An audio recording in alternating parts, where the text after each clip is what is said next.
Hi everyone, this is Guillaume Paper, and this video will be the start of a very exciting series for me. I'm going to be swatching all of my inks, ink samples, bottles, everything that I have in this little notebook.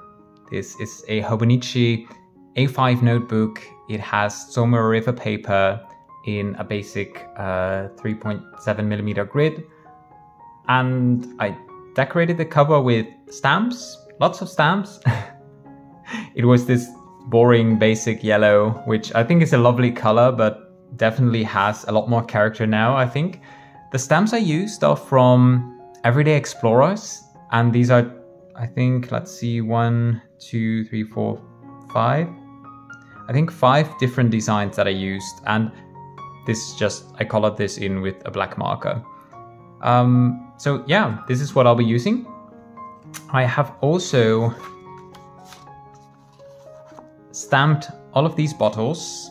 We will be swatching 12 inks today, 12 red inks.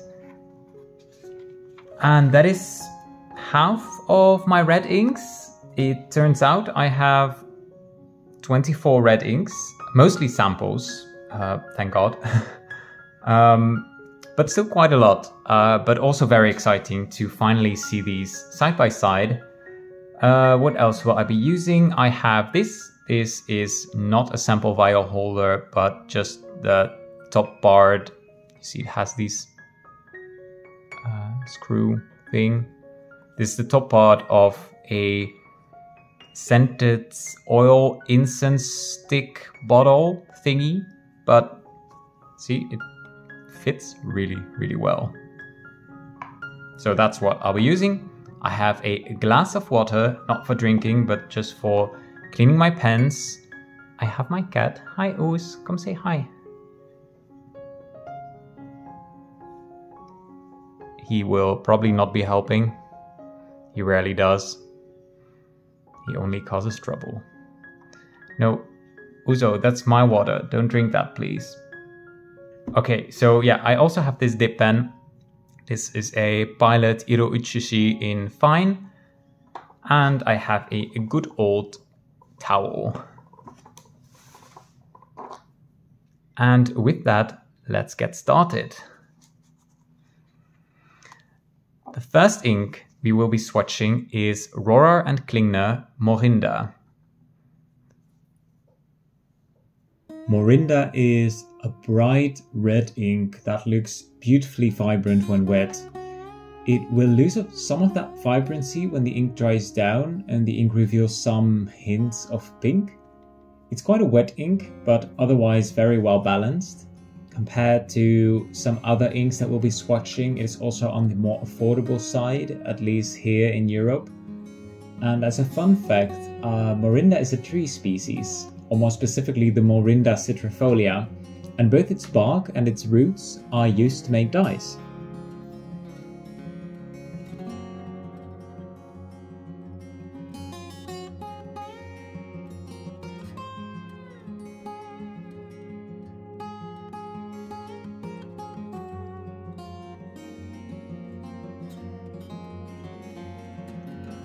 Then we have Jacques Herbin Rouge d'Orient, or Oriental Red. When wet, this ink looks actually quite similar to Rohrer and Klingner Morinda, but they will both dry very differently, with Rouge d'Orient keeping much more of its intense and vibrant color. The ink doesn't sheen, it has no shimmer, nor does it shade very much, which in my opinion has its charms. But I don't know if I would consider getting a bottle of this ink, as it's on the more expensive side and it's not my favorite red.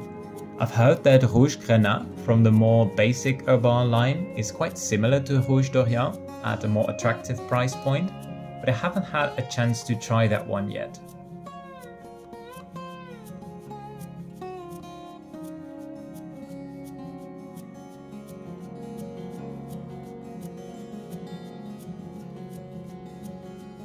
Next up, we have our first shimmer ink of the day with Diamine Dragon Blood.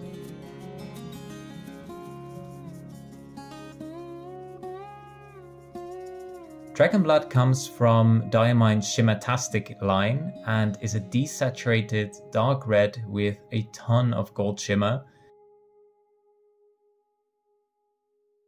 It's a dramatic ink that gives me magical fantasy vibes and I love it.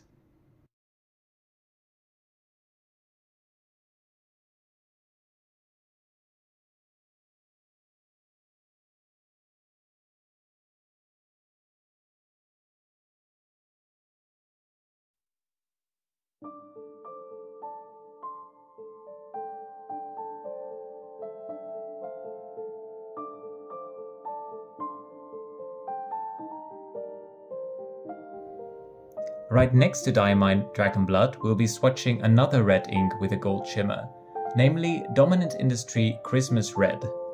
While both red and both having gold shimmer, these inks are quite different. The shimmer in Christmas Red is much more subdued, more equally sharing the stage with the red base color, whereas Dragon Blood under the right angle is just mostly gold.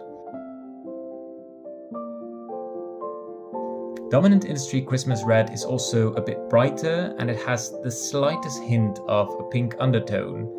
I think this one truly matches its name.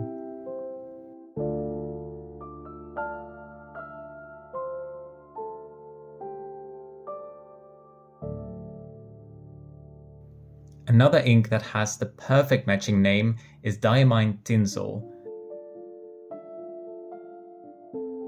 Diamine Tinsel was included in last year's Purple Ink Fant calendar and is another bright red shimmer ink, but this time with a red shimmer. Red shimmer in a red ink gives a very different effect because of its low contrast, but I quite like it. And it definitely reminds me of a red tinsel garland.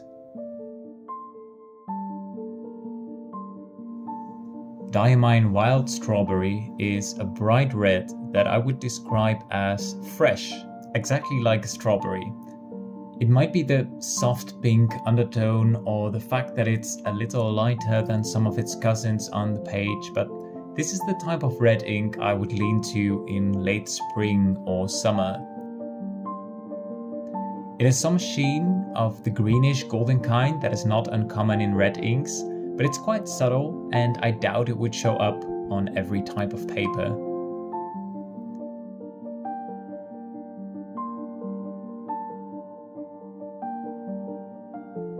Then we have Sailor Shikiori Yodaki. Online I found that Yodaki translates to a night fire or a summer bonfire. It's a dark red while still quite vibrant, and it has that same greenish golden kind of sheen that Wild Strawberry develops, except in Yodaki it's way more visible. While I find that Wild Strawberry doesn't really show its sheen in writing, only in swatches, Yodaki's sheen is quite consistent, and while it's less prominent in writing, it's definitely there. Overall, a lovely red ink, and actually the first red ink I ever bought. Diamine Spiced Apple was released as part of the 2022 Green Ink Fant calendar, and it's a chameleon ink. It has sheen, it has shimmer, and it's definitely the most over-the-top ink on this page. You don't really see that yet because the ink is still wet, but you'll see later in the video that this is a really unique and interesting ink. Depending on the angle and the light, the shimmer looks more green or more gold, and compared to, for example, Diamine Dragon Blood, the shimmer also seems brighter. Without the shimmer, this ink still has a pretty base color, but the chameleon shimmer is definitely what makes this ink interesting to me.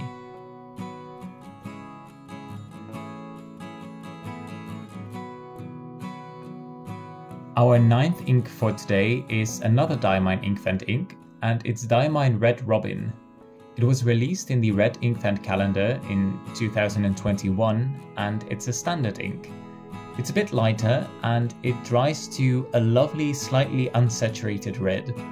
And while I'm not always a fan of the greenish gold sheen on some red inks, this one develops a bit of black sheen, mostly in the bigger swatches, which I find gorgeous. It will also show some shading, especially in broader nib sizes, and all of these characteristics combined make this a good candidate for an everyday red ink that is still fun, if that's what you're looking for.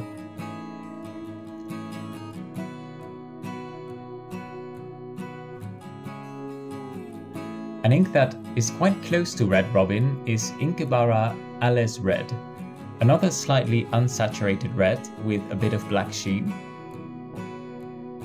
While the swatches of Red Robin and Alice Red have an almost identical base color, Alice Red is a bit lighter in writing, and that may be because the ink is very dry. This would be a good ink to put in your broader, wetter nibs. Alice Red is a special edition ink by Inkebara, so I don't actually know if it's still available. I got my sample of this at fountainpen in Germany last December.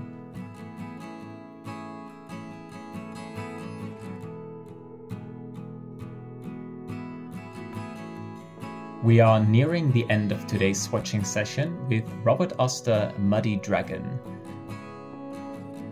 The Robert Oster Mudpack inks are a bit more unsaturated and have really pretty shading when used in broader nibs. The Muddy Dragon is a really pretty red with hints of brown, not unlike the base color of Diamine Dragon Blood, now that I think of it. Muddy Dragon does develop a bit of sheen, but the color isn't as clear as in some of the other swatches. It's almost, dare I say it, muddy? It's a little lighter than the sheen in Red Robin and Alice Red. I guess I'd say it's a brown sheen.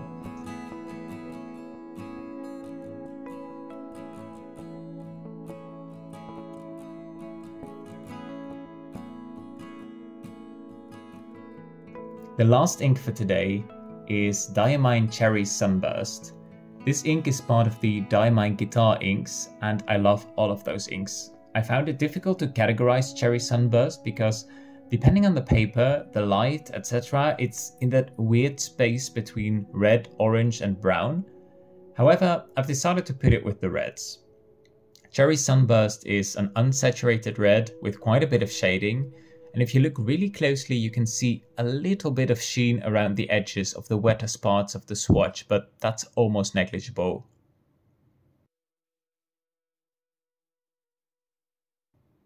Alright, that's 12 red inks on one page. In the next video we'll be filling the other page with the rest of my red inks. I would love to hear what your favorite red ink is. And I will end the voiceover here as I leave you with a little recording of the page now that all of the ink swatches have dried completely. If you've made it all the way to the end, thank you for watching and I will see you in the next one. Bye!